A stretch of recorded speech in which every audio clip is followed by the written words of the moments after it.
It is time for your health check. A new study hints at a link between the flu shot and less severe COVID illness. Researchers at the University of Miami analyzed patient records of 37,000 people from around the world, finding people who got the flu shot and then later got infected with COVID were less likely to visit the ER and be admitted to the ICU.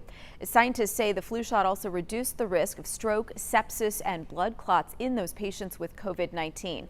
Now, I want to be clear, this study was done in January 2021, so important to note this doesn't mean that the flu vaccine protects against COVID specifically or its effects. Also, remember, flu vaccines change every year, so it's not clear whether the current findings will be replicated this upcoming year. Researchers say more studies are needed.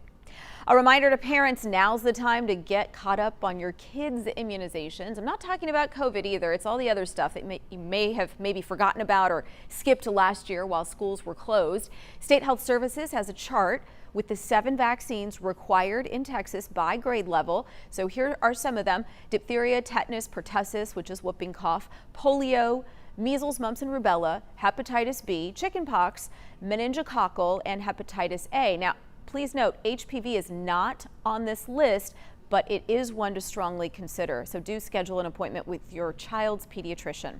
And I know parents, y'all have a ton of questions about health and safety, plus dealing with COVID and the start of school, balancing masks and mental health. So here's what we're going to do. We've got a special show for you today at 4 o'clock from 4 to 5 p.m.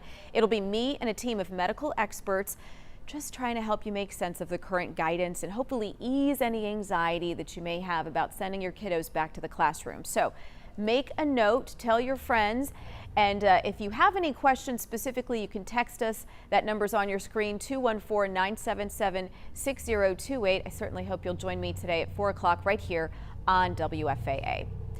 Now,